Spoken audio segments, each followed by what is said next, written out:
yes, of course. Here we are right about now with the king herself. My goodness. With the king. Who said a fool? He said a fool. Herself is the king. Oh my goodness, you've put up such a show. Owulira otya abantu abasanyusiza. Olwekyo bw'oyimbira abantu nga basanyuka nga banyumirwa.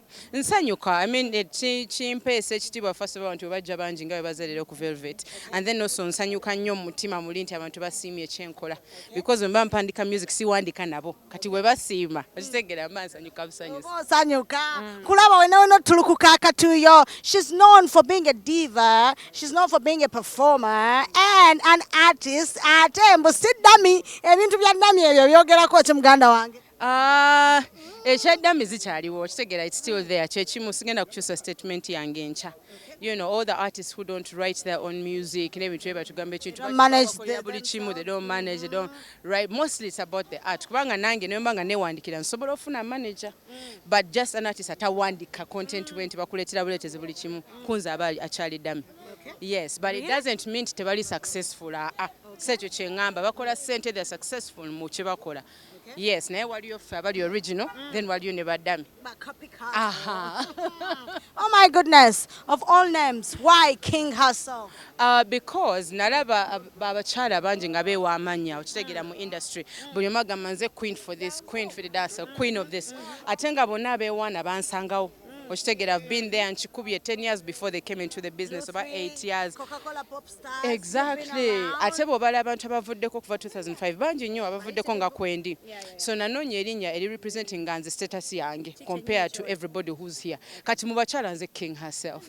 Naye saagala gamba king and then abasajja banyiigire so naye nyongerako herself. Tegeera nti I'm the king of the queens. Ng'okikuba. Yeah man. Oli kuyugumya abantu. Oh my goodness. Akayimba kanene akapya. Copycat. Yes. Nokwata ziddami notandika zikuba batuni nezinyiga.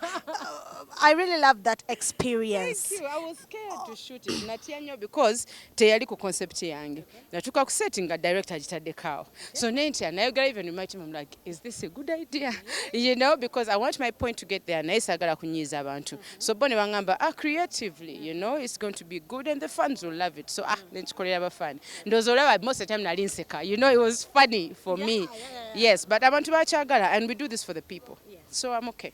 Yes. Cinderella Biebe, King herself, what should people expect this year? Because you're up there, you're doing it. Should we expect like a big mega concert? Mubisawenga cricket over Chadondo or what are you up to? It's in the books. We're discussing a concert for November, but tunaba kusalawo date she because the last time twagikola mu August, which was because that's my birth date, my birthday month, so on the 28th. So, but this time nafuna nyo bafan from abroad abayibangamba mwana fetwa tusubidwa bichi. Though some of them they flew in okuja okulaba show, but njagala November so that nabo bonna all the fun time. Yes, nabo summer bayina time okuja wano kwa music wange crosses across, you know, it crosses to everybody. So twagala kola November naye date tujja gibabulira. Yes. Kati gwe kikola otya? You're a performer, you're a musician, you're a vocalist. Bawe ku magezi. Bagambe nti bana mukole bwe muti mubeere nga nze. Buli kimu mu nsi eno kyetaaga practice. Abayimbi bakikwata bubi nti nno bw'obanga oli artist teweetaaga practice. Okitegeera okera bukezi n'ogenda ku stage n'okikuba naye si bwe kiri. Eyo work ethic nagiga kuva mu Blue 3. Enyimba zaffe twali tuzimanyi nga zizimu naye nga buli kaseera atugamba every time he would tell us the more you do something the more perfect you get at it. So most artists they just don't want to rehearse. Chivola ku studio rehearsing and soundinga bulungi natuka ku stage ne bimulema.